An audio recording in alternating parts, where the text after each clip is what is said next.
Selamat siang untuk kita semua. Terima kasih atas waktu dan kesempatan yang diberikan kepada saya. Di sini saya akan menjelaskan materi tentang rekayasa genetika.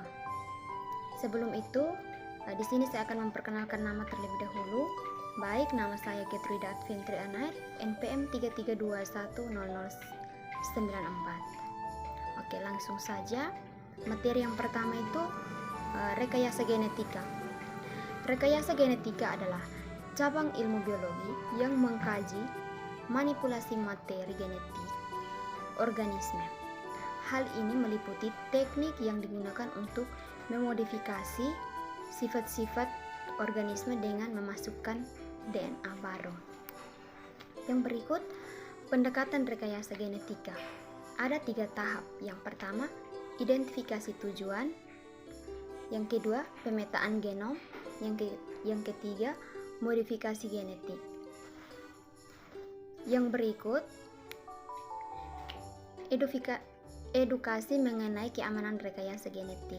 Ada tiga edukasi. Yang pertama, pemantauan ketat.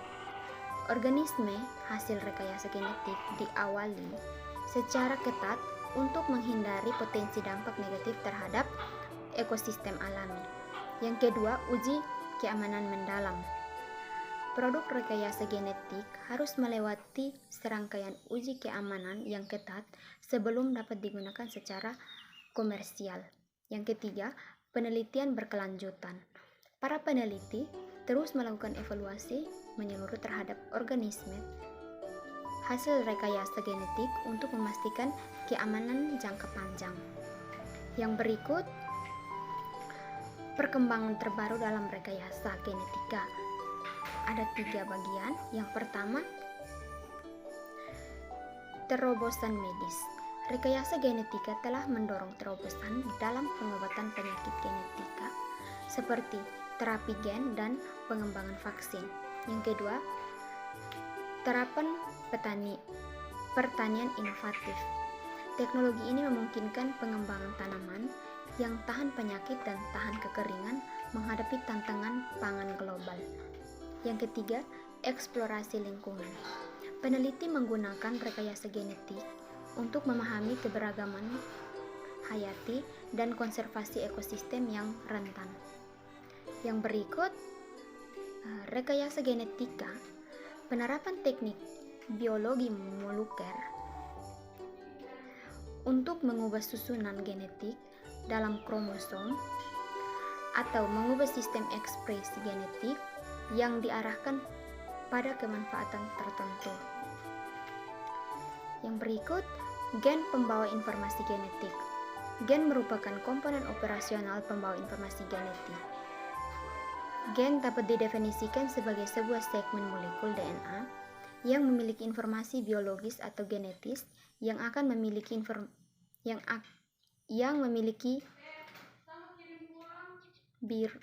memiliki informasi biologis atau genetis merupakan cetak biru untuk pembentukan RNA dan molekul polipeptida. Seperti kita ketahui bahwa urutan nukleotida di dalam genom merupakan penentu urutan asam amino penyusunan polipeptida yang dikode olehnya. Yang berikut, DNA pembawa informasi genetik. Pada saat bakteriofag ini mengidentifikasi bakteri, dibuktikan bahwa hanya DNA yang masuk ke dalam bakteri, sementara komponen kapsulnya tetap berada di luar sel bakteri. Yang berikut itu, cloning DNA. Sebuah segmen DNA bisa diperbanyak dengan cara cloning. Hal ini sangat membantu karena dengan cara demikian didapatkan kopi segmen DNA dalam jumlah yang besar. Untuk selanjutnya, hasil perbanyakan ini bisa dipakai sebagai bahan dasar untuk analisis lebih lanjut. Untuk tujuan cloning ini diperlukan sebuah plasmid pembawa sebuah segmen DNA yang diinginkan untuk dimasukkan ke dalam sel bakteri, misalnya E. coli. DNA rekombinan. Yang pertama, rekombinasi sering diartikan sebagai pengaturan kembali komposisi molekul DNA. Yang kedua, dalam bentuk nyata, rekombinasi adalah sebuah proses berkaitnya sebuah segmen DNA terputus dari segmen DNA yang biasanya menjadi lanjutan dan bersambung dengan segmen DNA yang sebagai hasilnya.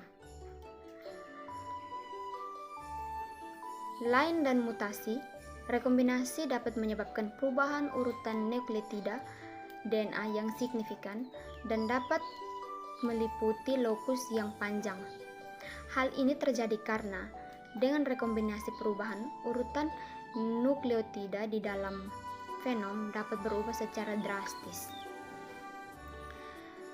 Pada prinsipnya adalah sebuah segmen DNA tertentu di dalam genom eukariotis atau prokariotis transport memiliki kemampuan untuk berpindah dari satu tempat ke tempat yang lain. Perpindahan ini bisa disertai pengkopian segmen DNA asli.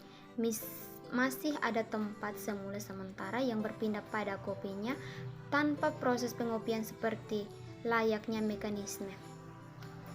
Teman-teman bisa melihat ini adalah gambar cloning. Yang berikut, transformasi.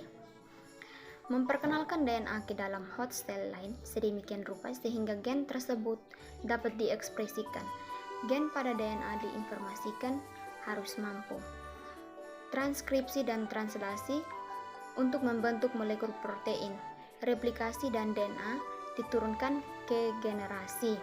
Yang berikutnya lagi, untuk mengontrol replikasi dan DNA asing yang telah disisipkan ke dalamnya dapat digunakan vektor plasmid maupun virus.